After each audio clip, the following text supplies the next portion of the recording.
네, 하나님 말씀 보겠습니다. 하나님 말씀 고린도전서 6장 1절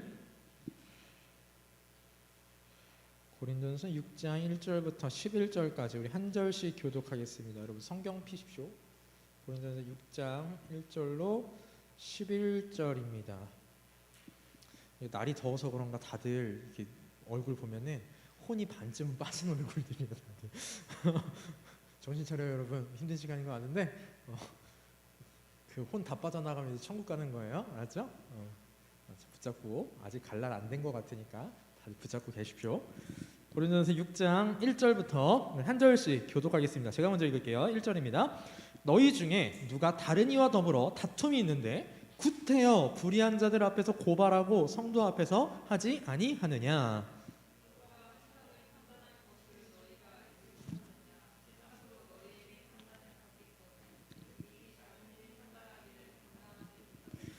우리가 천사를 판단할 것을 너희가 알지 못하느냐. 그리하거든 하물며 세상 일이랴.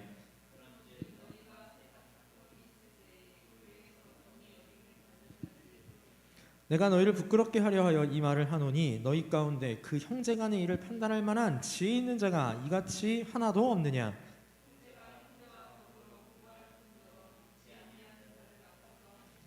너희가 피차 고발함으로 너희 가운데 이미 뚜렷한 허물이 있나니 차라리 불의를 당하는 것이 낫지 아니하며 차라리 속는 것이 낫지 아니하냐.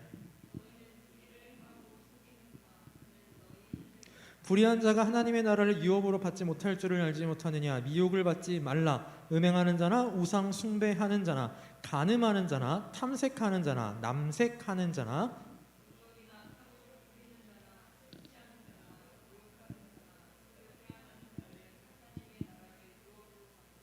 자, 우리 11절 같이 읽습니다. 시작. 너희 중에 이 같은 자들이 있더니 주 예수 그리스도의 이름과 우리 하나님의 성령 안에서 씻음과 거룩함과 의롭다 하심을 받았느니라. 아멘. 덥죠, 여러분? 네. 에어컨을 틀어놨는데도 아직까지 조금 더운 게 조금 있어서 조금만 더 기다려봐요. 상현아, 나 언제 틀었어 이거? 10분? 한 10분만 더 기다려봅시다. 네, 조금 살만한 거. 앞자리는 그래도 얘가 있어서 괜찮을 거예요. 윤희는 안 괜찮은데? 거기까지 안 가? 안 덥다고? 이상한 사람들이야. 이 교회에 이상한 사람들이 몇 명 있어요. 박영진, 서소희, 남준이. 쟤 봐요, 지금 우린 더워 죽겠는데 난 땀 뻘뻘 흘리고 있는데 지금 가디건 입고 있는. 뭐 하는 짓입니까 저게. 보는 사람이 더워요. 아무튼 그냥 해본 소리고요. 자, 우리 말씀 보도록 하겠습니다. 이제 아마 여러분 계절학기도 다 끝났죠? 안 끝났나? 상일이는 끝났어? 아유, 축하합니다. 유나는요? 너 계절학기 하니? 안 하지? 아니, 이렇게 하길래 이상하다. 대학원이 계절학기가 있나네. 이렇게 상당한 고민을 했네요. 뭐 실습 중이신 분들도 화이팅 하시고 출근하시는 분들도 늘 화이팅 하시기 바랍니다. 자, 오늘 말씀은요, 여러분, 우리 지난달에 고린도전서의 고린도 교회에 가장 큰 문제였던 분쟁에 대한 이야기가 끝나고 이제 고린도 교회의 도덕적인 무질서에 대한 사도 바울의 가르침들이 시작되었습니다.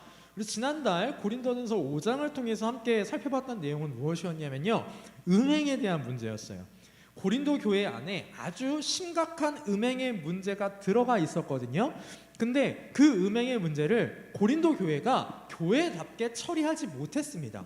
고린도 교회가 교회답게 그 문제를 처리하지 못했던 이유는 무엇이었냐면 교회가 거룩하지 못했기 때문이에요.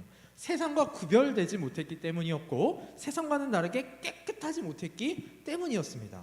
자, 오늘은요 이제 두 번째 문제에 대하여서 살펴봤는데 우리 6장 1절로 11절을 같이 한번 읽었거든요. 여러분 무슨 얘기하고 있는 것 같아요? 6장 1절로 11절에 어떤 얘기합니까? 같이 읽어봤으니까. 회장님 6장 1절부터 11절까지 뭔 얘기하고 있어요? 뭐라고? 그래, 무슨 죄 짓지 말라고. 안 읽었지. 자, 6장 1절로 11절에는요 무슨 얘기가 나와 있냐면 아마 그 개역개정 가진 우리 지체들은 똑같은 소제목이 붙어 있을 것 같아요. 세상 법정에 뭐 하지 말아라? 송사하지 말아라. 송사가 뭔가요? 혹시 아는 사람? 송사. 자, 송사를요 우리가 흔히 아는 말로 바꾸면요 이렇게 바꿀 수 있어요. 이겁니다. 소송하지 말아라. 소송이 뭐죠? 고소하는 거죠. 신자 간에 고소하지 말아라. 그것이 오늘 말씀의 제목이고 함께 말씀을 나눌 내용입니다. 자, 고린도 교회에서요 두 번째 문제가 발생한 건 어디 있었냐면 고소에 대한 문제가 있었어요. 그런데 이 고소에 대한 문제, 고소 고발에 대한 문제가 어디 안에서 터졌냐면 교회 커뮤니티 안에서 터지게 된 겁니다. 그러니까 교회 안에서 누가 누군가에 대해 어떤 문제가 있을 때 교회 안에서 해결하지 못하고 자꾸 어디로 갖고 가냐면 세상 법정으로 이렇게 쭉 끌고 갔던 거죠.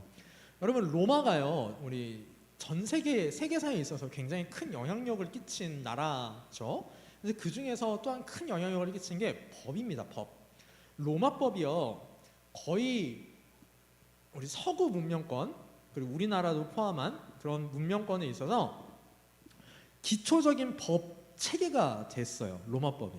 그래서 이때 당시 로마법이 정말 자세하게 나눠져 있었다고 합니다. 우리나라에서는 지금 소송하는 그 형태가 몇 가지가 있는데 혹시 아는 거 있을까? 우리나라에서 어떤 소송들이 있는지? 아직 혹시 우리 중에서 누군가를 고소하고 소송을 해본 경험이 있으신 분? 네, 없으시면 감사합니다. 이런 경우는 평생을 안 하는 게 좋죠. 어떤 것들이 있냐면 첫 번째, 형사 소송권이 있고요. 두 번째, 민사 소송권이 있고 또 행정 소송 이런 것들이 있어요. 근데 로마 시대에도요 그런 소송들이 다 있었어요. 범죄에 대한 형사 소송, 또 개인 간의 문제에 대한 민사 소송, 뭐 손해배상 문제라던가 뭐 이런 것에 대한 민사 소송, 기타 여러 가지 소송들이 있었습니다. 그런데 그리고 그것들이 꽤 발달해 있었어요. 근데 문제는 뭐냐면 이 소송의 문제가 교회 안에서 해결되지 못하고 교회 밖으로 펑 하고 터져버려서 큰 문제를 야기하기 시작을 했습니다. 어떤 문제를 야기하기 시작했느냐? 지난달에 했던 이야기가 똑같은 이야기입니다. 자, 우리 본문에 본격적으로 들어가기 전에요 구조를 잠깐 봐야 되는데 우리 다시 성경을 한번 볼까요? 5장 말씀을 다시 한번 봅시다. 고린도전서 5장 말씀을 보면 5장에서 했던 얘기는 뭐예요? 5장의 주제를 딱 두 글자로 얘기하면 뭡니까? 음행이에요. 음행. 음란한 일, 그 음행에 대해서 5장에서 이야기를 했어요. 그리고 오늘 본문에서는 뭐에 대해서 이야기하고 있냐면 소송에 대해서 이야기하고 있어요. 그리고 우리가 다음 달에 살펴볼 12절부터 마지막 절까지는 다시 뭐에 대해서 이야기를 하고 있을까요? 뭐에 대해서 이야기하고 있습니까? 유나야, 뭐에 대해서 얘기하고 있어요? 12절부터 보면 힌트는 18절에 있어.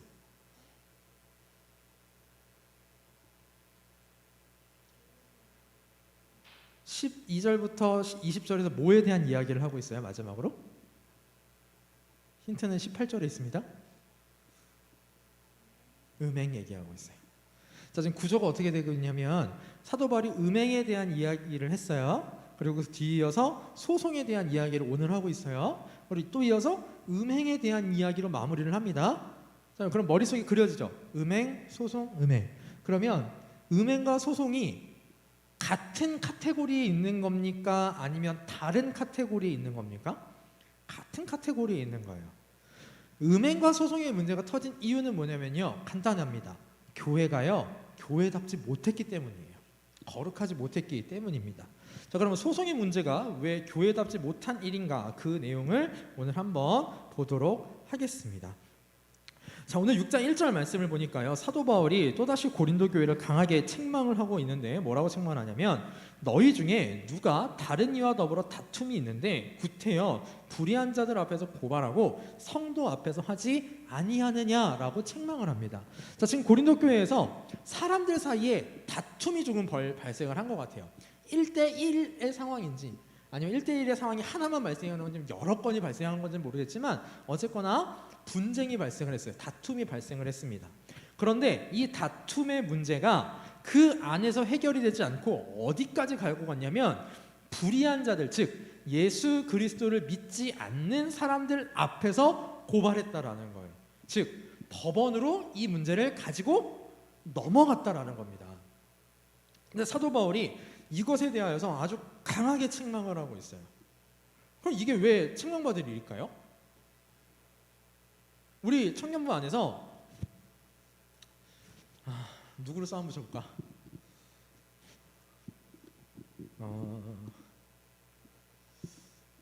청년부 안에서 싸울 만한 사람이 별로 없어가지고 아무튼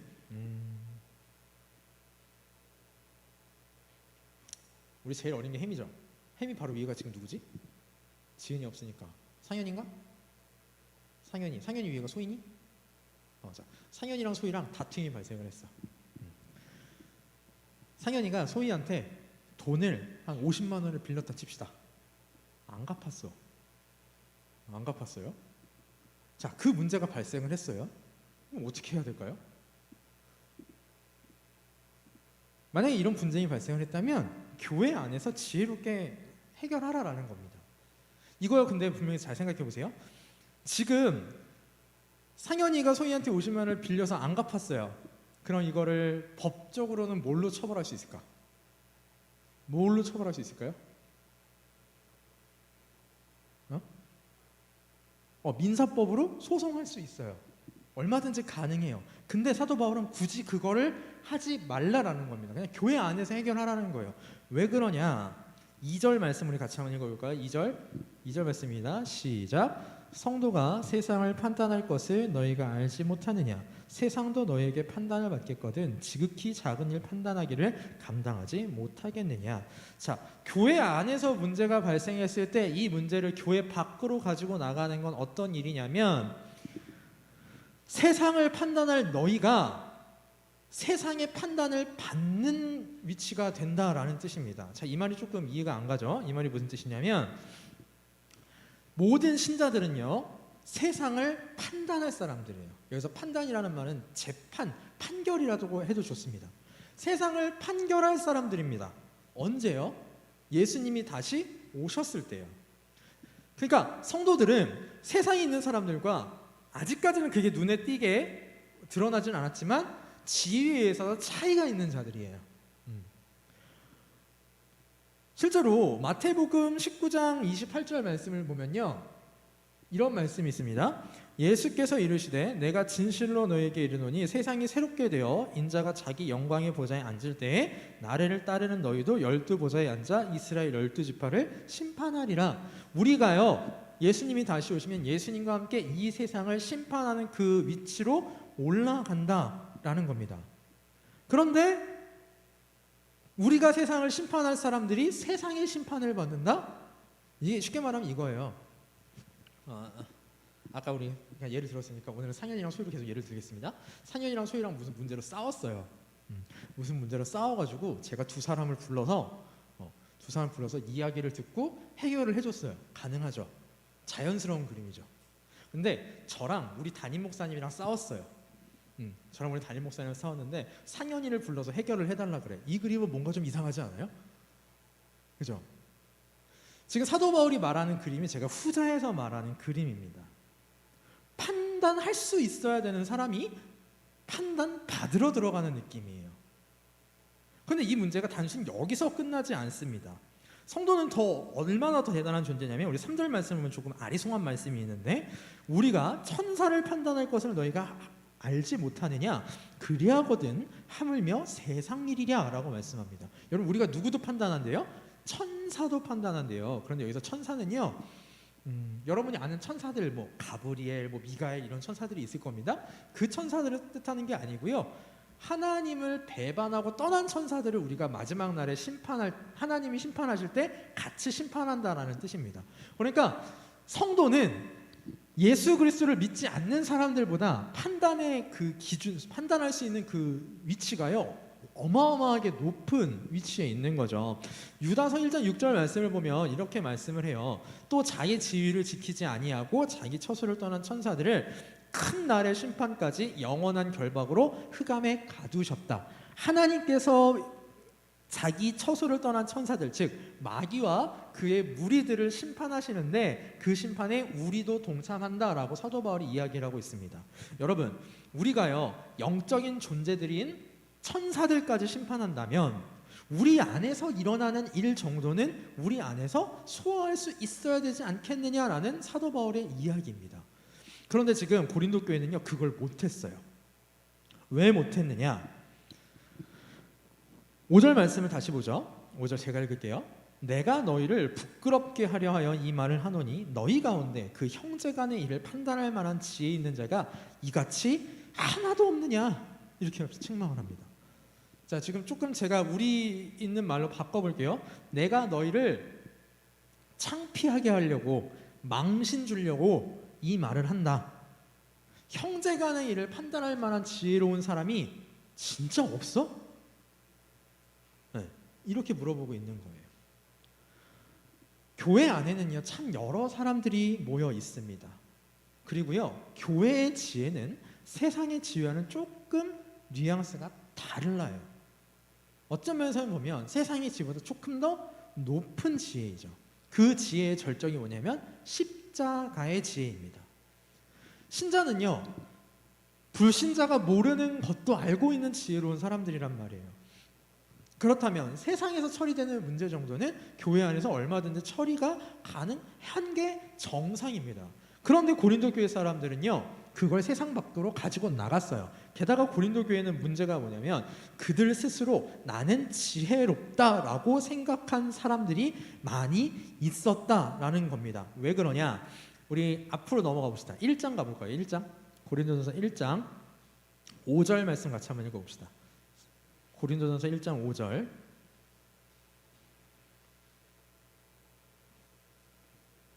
같이 읽어볼까요? 시작. 이는 너희가 그 안에서 모든 일, 곧 모든 언변과 모든 지식의 풍족함으로 라고 말씀합니다.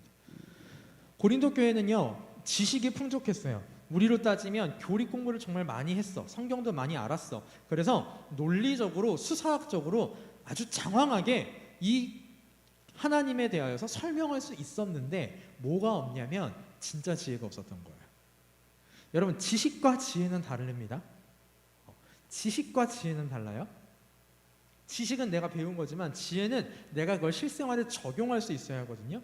고린도 교회는 자기가 배운 그 지식을 실생활에 적용할 수가 없었어요.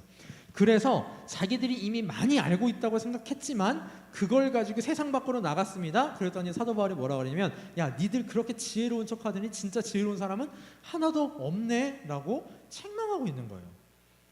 자, 계속해서 사도 바울이 책망합니다. 6절, 형제가 형제와 더불어 고발할 뿐더러 믿지 아니하는 자들 앞에서 하느냐? 너희가 피차 고발함으로 너희 가운데 이미 뚜렷한 허물이 있나니 차라리 불의를 당하는 것이 낫지 아니하며 차라리 속는 것이 낫지 아니하냐? 자, 무슨 얘기냐? 여러분, 교회 안에서 같은 교회를 다니는 사람들끼리 재판을 갖다고 해봅시다. 그럼 어떤 문제가 생길까요? 어떤 일이 벌어질 것 같아요? 그럼 여러분들이 스스로 한번 생각해 보시죠. 우리 요새는 셀 모임을 못하니까. 상현아, 교회 안에서 같은 교회를 다니는 두 사람이 서로 고소를 했어요. 그래서 재판장까지 갔어요. 그럼 어떤 문제가 생길까요? 어떤 문제가 생길 것 같아요? 그냥 그대의 생각을 이야기해 보시면.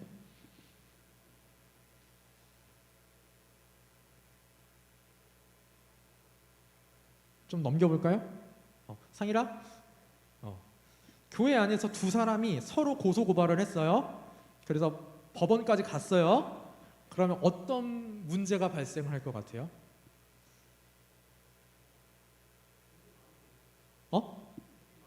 돈이 많이. 오케이. 돈이 많이 들긴 하죠. 유나야, 어떤 문제가 발생할 것 같아요?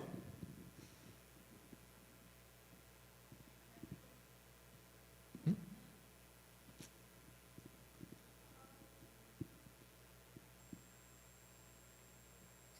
송이야, 어떤 문제가 발생할까? 두 사람이 서로 고소고발을 했어. 그러니까 이렇게 해보자. 송이랑 유나랑 서로 고소고발을 해서 법원에 갔어. 그럼 어떤 문제가 발생할까요? 맞아요. 성도가 우스워질 수 있어요. 윤희야, 또 어떤 문제가 있을까요? 어.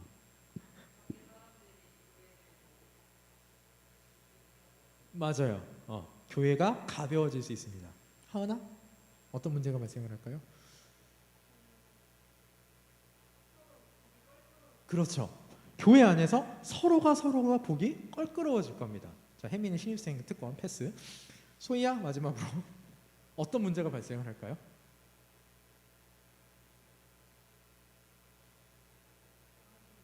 어? 맞아, 개망신이에요. 그게 개망신이에요. 여러분, 요새요 제가 이 얘기를 왜 하냐면요, 성경에서는요 절대로 교인끼리 소송하지 말라 그랬거든요.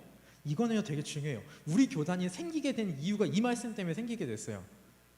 뭐 그 얘기를 하면 너무 길어지니까 이 말씀 때문에 생기게 됐는데, 우리 교단은 그래서 교인 간의 소송을 절대적으로 금지하는 교단입니다. 왜 그럼 그렇게 되면 안 되냐? 교인 간의 소송이 뭐 어떤 문제가 있길래 되느냐? 자, 일단 첫 번째, 우리 아까 다 나온 얘기예요. 교회가요, 교회의 문제가 세상 밖으로 나가게 되면 개망신이에요.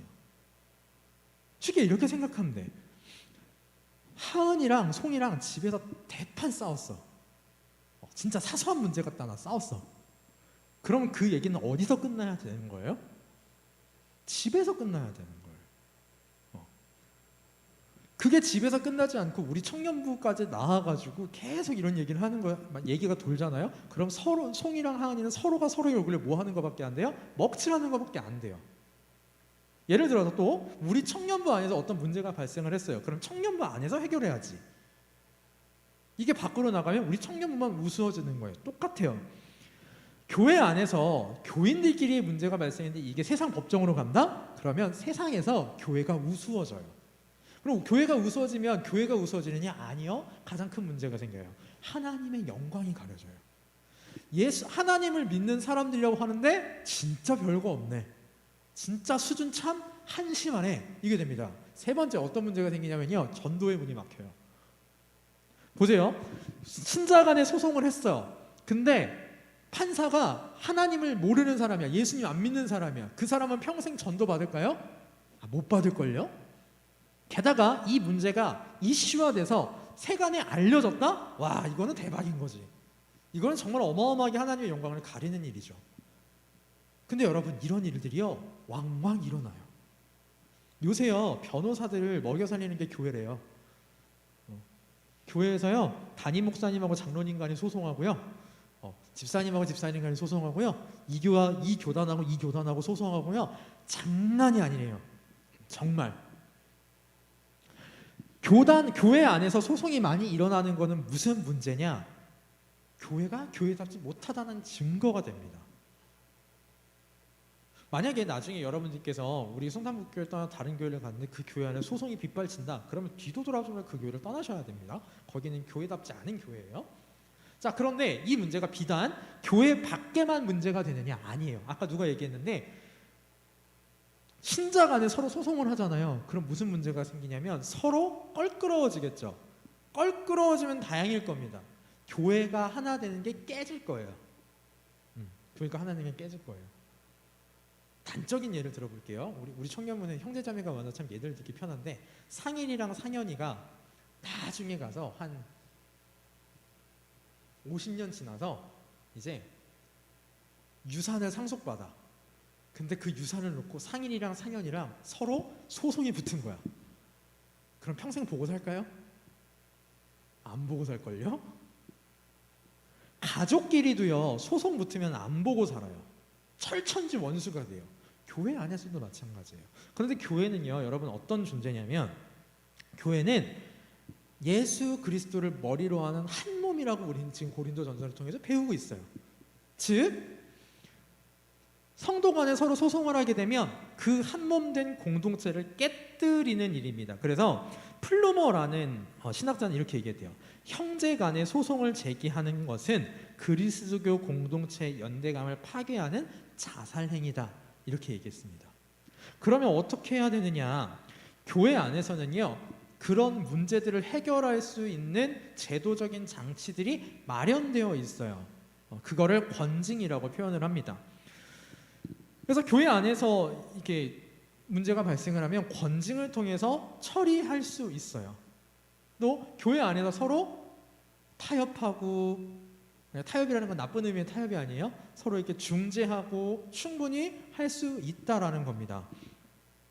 또 교회에서도 재판이 가능합니다. 근데 물론 이 재판은 이제 문제가 세상 법전은 무슨 구속력이 있는 게 문제가 아닌데,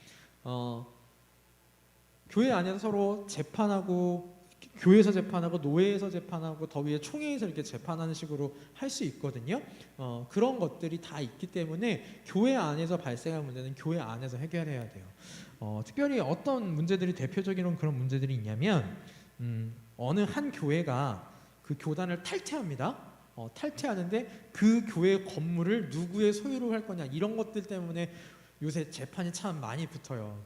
근데 여러분, 이것 때문에 재판 붙는 게 얼마나 좀 뭐라 그래야지, 창피한 일이에요. 근데 그런 일들이 참 왕왕 일어나고 있다라는 겁니다. 교회 안에서 벌어진 문제를 교회 밖으로, 특별히 법정으로 가져가는 문제는요, 기본적으로 어떤 욕심에서 가지고 가는 거냐면 탐욕에서 가지고 가는 거예요. 근데 그 탐욕의 개념은 어떤 개념이냐면 내가 옳다라고 인정받고 싶은 욕심인 겁니다. 가장 한심한 사람이 어떤 사람이냐면 교회 안에서 어떤 문제가 발생을 했어요. 그래서 교회에 있는 제도와 교회에 있는 법을 통해서 처리가 됐어요. 근데 그거에 불복하고 법정으로 가는 거예요. 그게 되게 한심한 짓입니다. 그러면 여기서 질문을 할 수 있죠. 강도사님, 근데 교회의 판결이 잘못될 수 있잖아요. 내가 손해를 볼 수 있잖아요. 그치? 사람이 하는 거다 보니까 실수하고 손해 볼 수 있겠죠. 그거에 대해서 뭐라고 말씀을 하시느냐? 자, 우리 7절 말씀 다시 한번 같이 읽어봅시다. 7절 시작. 너희가 피차 고발함으로 너희 가운데 이미 뚜렷한 허물이 있나니 차라리 불의를 당하는 것이 낫지 아니하며 차라리 속는 것이 낫지 아니하냐. 사도 바울이 지금 뭐라고 얘기하고 있어요? 밖에 나가서 소송해서 네가 옳다라고 인정받는 것보다 차라리 속고 차라리 불의를 당해라, 그게 더 낫다라고 이야기하고 있어요. 여러분, 내가 억울한 일을 당했어요. 내가 진짜 억울한 일을 당했어요. 이거를 근데 교회에서 몰라주네. 그럼에도 불구하고 그걸 세상 밖으로 끄집어내면요, 같이 죽자는 거예요. 근데 그거를 내가 오케이 알았어, 내가 감수할게, 그냥 내가 속을게, 내가 불의를 당하고 넘어갈게가 되잖아요. 그럼 그거 하나님이 갚아주세요. 시편에 보면요, 시편 96편에 보면 우리 하나님은 어떤 하나님으로 나타나냐면 보수하시는 하나님이라고 나타나요. 보수한다는 건 복수하신다는 뜻이에요. 하나님이 갚아주실 거예요. 나의 억울한 거 하나님이 풀어주실 겁니다. 실제로요, 어떤 일이 있었냐면 어느 한 교회에서 한 목사님이 계셨는데 결혼을 안 하셨나? 아무튼 근데 그 교회에서 여자 청년 하나가 임신하는 사건이 발생을 한 거예요. 그러니까 교회법에 따라서 그 청년이 징계받아야 되거든요. 권징받아야 돼요. 근데 그 여자 청년이 뭐라고 얘기했냐면 담임 목사님이 나를 성폭행했다라고 이야기를 했어요. 그래서 그 교회에서는 묻지도 따지지도 않고 목사님을 내쫓았고 그 여자 청년이 낳은 아이까지 그 목사님을 딸려서 보냈어요. 물론 그 과정에서 정당한 처리 절차는 없었습니다. 그런데 한 5년 정도, 그래서 그 이후에 그 목사님이 어떻게 살았냐면, 당장 목회자가 교회에서 나갔는데 젊은 나이도 아니니까 나가서 할 게 없잖아요. 먹고 살 게 없잖아요. 그래서 광산에 가서 광부로 5년 동안 살았어요. 그런데 그 5년이 있다가 여자 청년이 양심 고백을 한 거야. 뭐라고 했냐면, 사실 그 아이는 우리 목사님이 나를 성폭행해서 낳은 아이가 아니라 내가 아무개 집사님하고 불륜을 해서 낳은 아이다. 그게 무서워서 목사님한테 뒤집어 씌웠다 라고 이야기를 한 거예요. 자, 교회에서 어떻게 됐을까요? 그 교회에서 난리가 났죠. 그래서 다시 그 목사님을 모셔왔어요. 그 기간 동안 목사님 광부일 하면서 자기 자식도 아닌 그 아이를 잘 양육하셨어요. 그리고 그 목사님 다시 오셔서 이 목사님 그 교회에서 성자처럼 대우받으면서 목회하셨다라고 합니다. 자, 보세요. 그 목사님이 억울한 일을 당했어요. 불의한 일을 당했어요. 이거 세상 법정에 소송할 수 있죠. 근데 그분은 했다 안 했다? 안 했다. 왜? 차라리 내가 고생하는 게 교회의 유익과 하나님의 영광을 위해서 낫기 때문이다 라고 생각하셨기 때문일 겁니다. 그런데 그 일에 있어서 하나님께서 해결을 해 주시던가요? 안 해 주시던가요? 해결해 주셨어요. 여러분, 우리 하나님은요, 공의로우신 하나님이시기 때문에 불의한 일에 대해서 그냥 넘어가시는 분이 아닙니다. 자, 제가 이 얘기를 왜 하냐면요, 비단 소송에 대한 일을 여러분한테 말씀드리고 싶은 게 아닙니다. 여러분, 우리는요, 예수를 믿는 사람으로 살아가다 보면 손해볼 일이 정말 많이 있어요. 정말 많이 있어요. 그런데 그 손해볼 일을 내가 조금만 세상의 기준으로 판단하고 행동하면 손해 안 볼 수도 있습니다. 근데 내가 세상의 기준으로 판단하고 행동을 하잖아요. 무슨 문제가 발생을 하느냐? 교인끼리 법정에서 소송하는 것과 같은 문제가 발생해요. 첫 번째, 교회가 우스워지고요. 두 번째, 하나님의 영광이 가려지고요. 세 번째, 전도의 문이 막힙니다. 전도의 문이 막혀요. 앞으로 이제 다음 주부터 우리 코로나가 4단계로 격상이 되죠. 그러면 원칙적으로 교회에 모일 수 있나 없나? 없어요. 근데 우리는 모일까 안 모일까? 모이겠죠?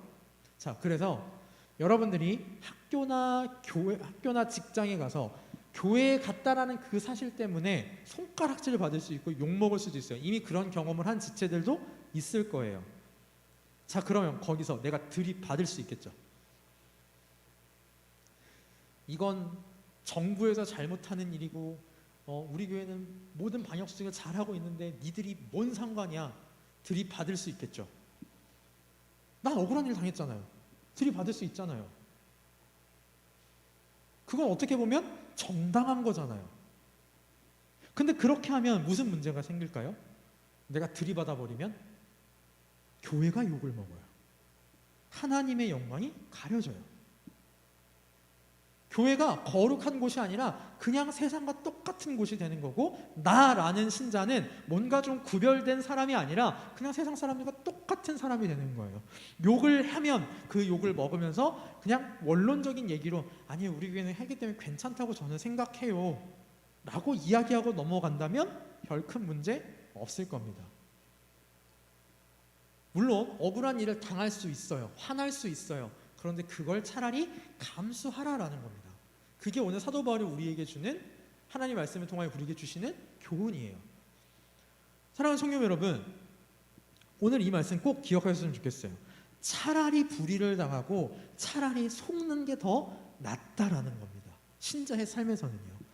이 말씀이요, 이 비슷한 말씀이 예수님이 가르쳐 주신 성도의 삶의 방식에서 나타나는데, 자, 우리 같이 한번 읽어볼까요? 마태복음 5장 39절부터 42절 말씀입니다. 자, 같이 한번 읽어볼게요. 마태복음 5장 39절 42절 읽어봅시다. 시작. 나는 너희에게 이르노니 악한 자를 대적하지 말라. 누구든지 내 오른편 뺨을 치거든 왼편도 돌려 또 너를 고발하여 속옷을 가지고자 하는 자에게 겉옷까지도 가지게 하며, 또 누구든지 너로 억지로 오리를 가게 하거든 그 사람과 심리를 동행하고 내게 구하는 자에게 주며 내게 꾸고자 하는 자에게 거절하지 말라. 자, 마태복음 5장은요 예수님의 산상수훈의 한 부분이죠. 예수님께서 그 산상수훈에서 뭐라고 말씀하시냐면, 다시 한번 좀 볼게요. 누구든지 내 오른편 팜을 치거든 왼편도 돌려대래. 만약에 누가 너를 고발해서 속옷을 가지고자 하면 겉옷까지도 주래요. 누가 억지로 오리를 가고자 하면 함께 심리를 동행해 주래요. 자, 이걸 세상 기준으로 말하면 뭐 잡혔다 그럴까요? 하나님의 말씀대로 이렇게 살았다고 해봅시다. 그럼 세상 기준으로 보면요 뭐 잡혔다 할 것 같아요? 내 머릿속에 있는 생각을 읽을 수 있을까 과연? 뭐 잡혔을까? 호구 잡힌 거 아닙니까? 이 정도면? 그죠? 이런 바보가 어디 있어요? 생각해 봅시다. 상현아, 도일이가 네 오른편 뺨을 때렸어. 어떻게 할 거야? 싸우겠지. 그게 정상적인 거잖아요. 오른편 뺨 맞았는데 그래 화 풀릴 때까지 쳐라 그러고 왼편 뺨을 돌려댈 사람이 세상에 얼마나 있겠어요. 윤이 화장품 파우치가 마음에 든대. 그러니까 나 주면 안 되니. 근데 거기다가 아니야 윤아야 화장품 파우치 말고 내 핸드백까지 가져가 라고 할 수 있어요? 힘들지 않을까요? 하은아 언니가 같이 다이소 좀 가재. 근데 아니야 언니 다이소도 같이 가고 언니 좋아하는 아울렛도 같이 하면 구경 가자라고 해줄 수 있겠어요? 너 힘들어 죽겠는데 피곤해 죽겠는데? 힘들어. 사람은요 이거 하기 힘들어요. 근데 예수님 뭐라고 하시냐면요, 그렇게 살래요. 호구 잡혀서 살래요. 그렇게 사는 게 신자답게 사는 삶이래요.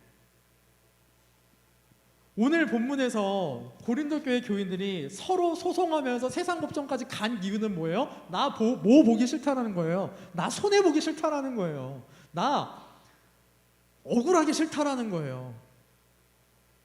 내가 손해 보기 싫고 내가 억울하기 싫으니까 하나님의 영광은 어찌 되든 교회의 위신이 어찌 되든 우리 교회가 갈라지든 말든 저 사람이 나 때문에 시험에 들든 말든 난 신경 안 쓰겠다라는 거예요.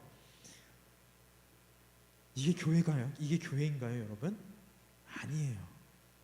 고린도 교회가 가지고 있었던 가장 근본적인 문제는 어디냐면요, 교회의 다음을 잊고 살아가는 겁니다. 자, 이 문제가 얼마나 심각한 문제냐면 우리 9절부터 나오는 말씀을 보면 좀 알 수 있는데, 9절부터 우리 10절까지 같이 한번 읽어볼까요? 9절 10절 시작. 불의한 자가 하나님의 나라를 유업으로 받지 못할 줄을 알지 못하느냐. 미혹을 받지 말라.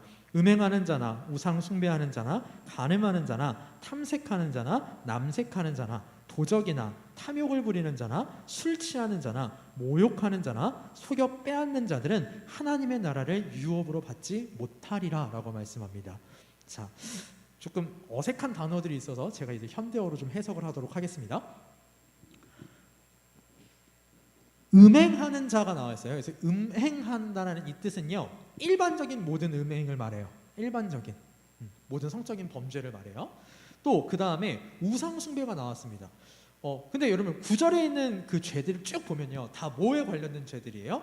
성적인 죄들이거든요. 나중에 동성애도 나오고 불륜도 나오고 이렇게 되는데 다 성적인 죄들인데 우상 숭배가 갑자기 툭 들어가 있어요.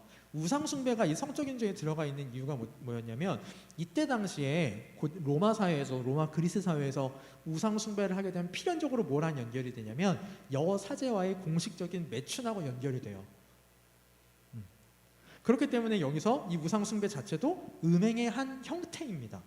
또 한 걸음 더 나아가면 우리가 우상을 숭배하는 건 우리가 영적으로 하나님을 떠나서 바람피는 거라거든요. 바람피는 거라고 말씀하셨어요. 음행이라고, 간음이라고 말씀하셨어요. 그런 측면에서 볼 수 있을 것 같아요. 또 더 봅시다.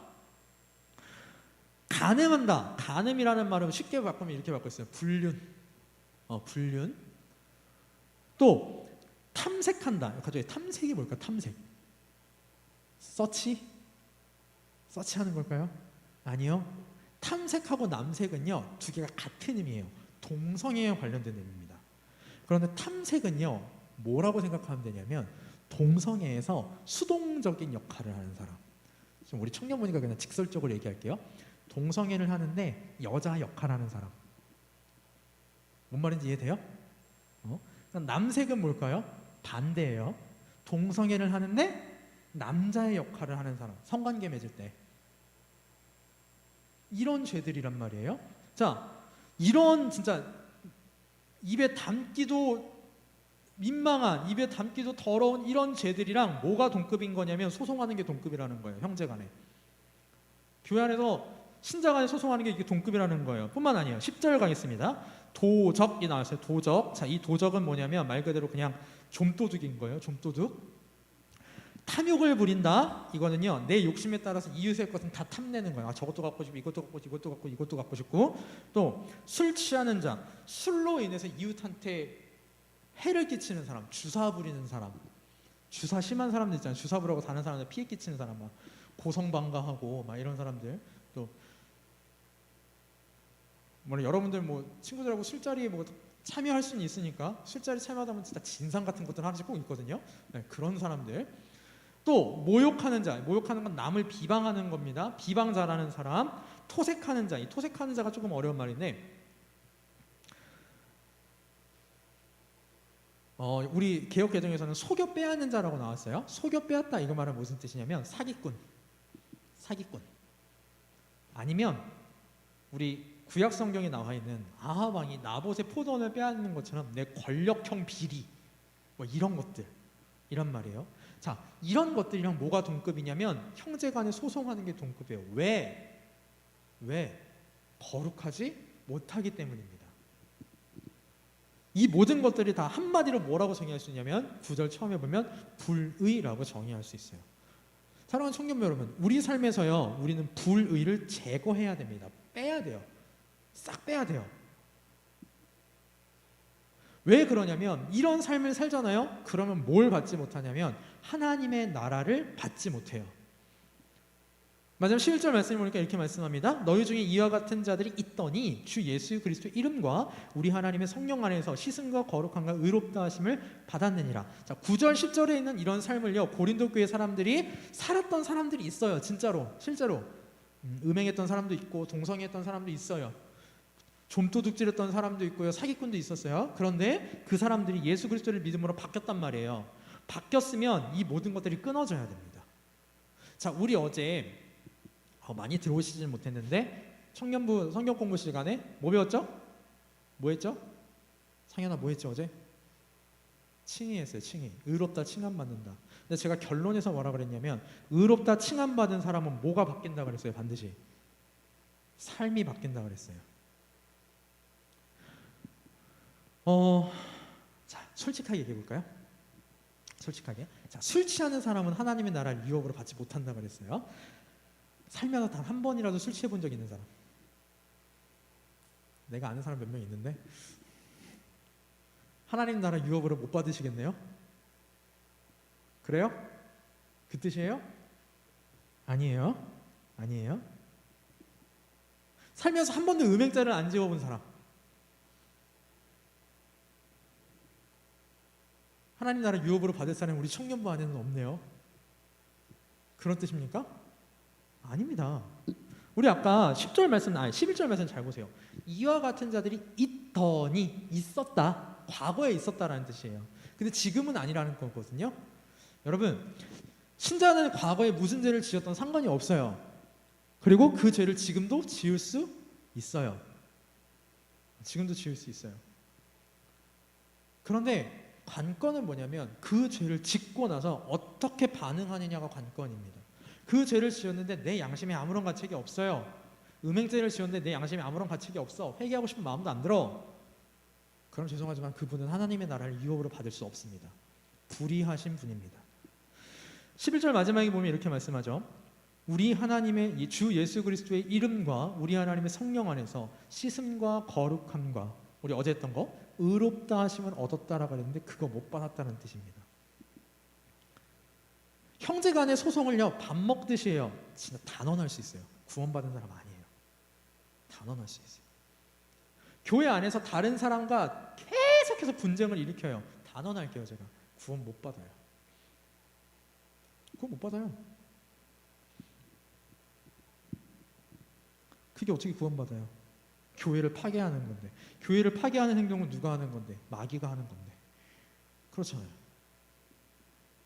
자, 오늘 말씀을 조금 정리를 해볼까요? 조금 오늘 주제가 조금 어려운 주제여서 조금 이렇게 빈 둘긴 했지만 우리 한번 정리를 해보도록 하겠습니다.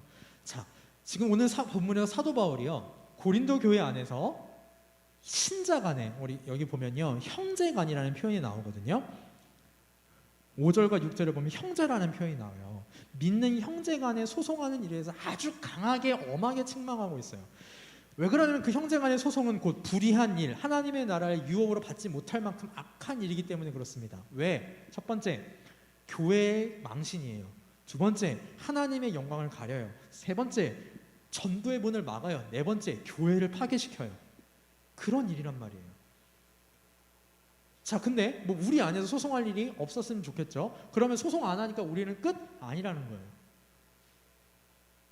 우리 안에서 내가 누군가에 대하여 난 진짜 이런 이 일에 대해서는 너무 억울해. 또 세상 밖에 나가서 여러분들이 여러분의 친구와 어울려 살면서, 직장에서 직장 동료들과 어울려 살면서 예수님을 믿는 것 때문에 억울하고 손해보는 일을 당할지라도 그 일에 대하여 잘못 반응하면 안 된다는 겁니다. 사랑하는 청년부 여러분, 여러분들이 억울한 일을 당하고 손해보는 일을 당했을 때 나오는 반응이요, 진짜 여러분의 신자로서의 수준의 반응입니다. 저는 우리 청년부 여러분들이 높은 신자로서의 수준을 유지하셨으면 좋겠어요. 그래서 여러분들 때문에 하나님께 영광이 돌아갔으면 좋겠습니다. 신자는요, 거룩한 삶을 살아야 돼요. 그래서 세상의 본이 되는 사람이 돼야 돼요. 아, 저렇게 억울한 일을 당해도 저렇게 할 수 있구나. 아까 제가 얘기했던 목사님 있죠. 교회에서 성자 대접 받으면서 목회하셨대요. 그게 가능했던 이유는 뭐예요? 예수님처럼 했거든요. 억울한 일이 있어도 거기에 대해 항변하시지 않았단 말이에요. 오늘 마태복음 5장 16절 마지막 말씀인데, 마태복음 5장 16절 같이 한번 읽어봅시다. 마태복음 5장 16 읽습니다. 시작. 이같이 너희 빛이 사람 앞에 비치게 하여 그들로 너희 착한 행실을 보고 하늘에 계신 너희 아버지께 영광을 돌리게 하라. 우리는 하나님한테 영광 돌려야 되는 사람이에요. 그죠? 어떻게 영광 돌릴 수 있어요? 뭘 통해서? 착한 행실을 통해서. 착한 행실을 통해서. 여러분의 집에서, 여러분의 직장에서, 여러분의 학교에서, 그리고 그 밖에 어떤 모임들에서 여러분들의 삶이 하나님께 영광 돌려드리는 기준이 될 겁니다.